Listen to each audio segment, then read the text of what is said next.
Good evening everyone, and welcome to the Santa Clara Technology Archive. Today we shall take a look at some of the most influential mobile technology that has influenced our lives in our society throughout the past 10 years. During the last month, Apple's just released their new mobile device.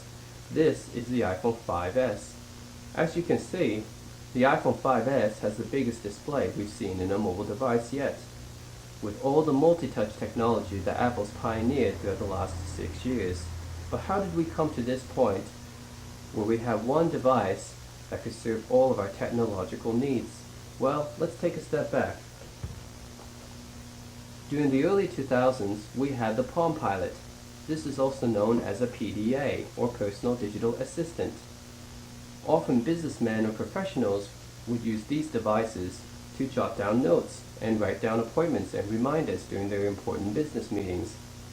However, these devices had resistive touchscreens and needed a stylus to actually use.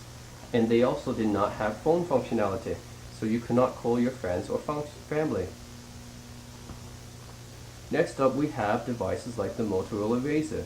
These devices were quite popular for their form factor and their portability. Users could often call and text their family and friends very easily. However, you cannot install apps like you can on a PDA.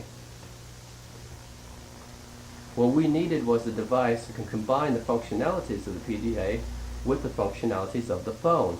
And here we have the Palm Trio. This is an early smartphone.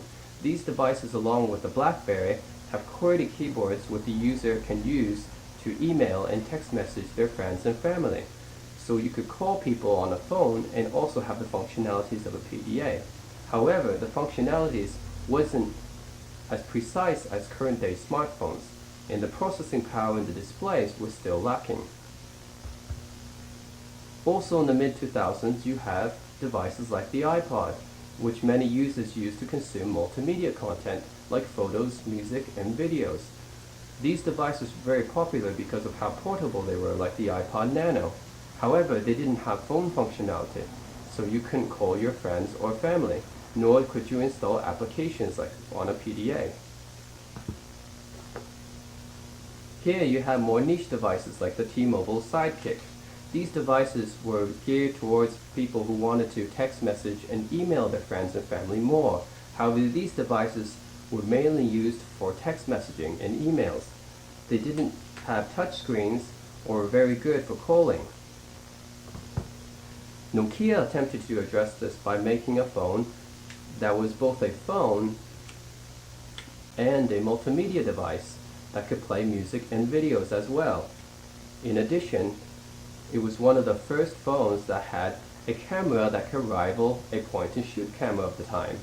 However, these devices are still not as feature-rich or as functional as today's smartphones. Fast forward to 2008, we have an Android phone now. In 2007, Apple released the first iPhone, which brought touchscreen phones to the mainstream. Next, in 2008, we have the first Android phone, the T-Mobile G1.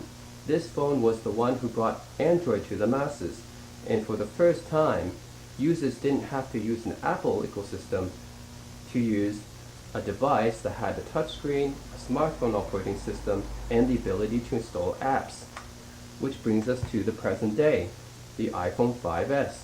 Now we have a full touchscreen phone with no QWERTY keyboard that could do everything inside the operating system.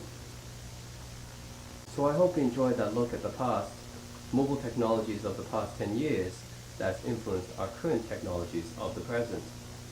We started off with the Palm Pilot, the PDAs that could install applications but could not take phone calls. Then we had feature phones that could make phone calls and text messages but could not install apps.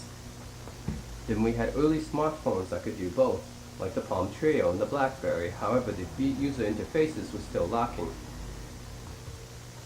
Then we have devices like the iPod, which could listen to music, watch videos, however could not take phone calls or install applications.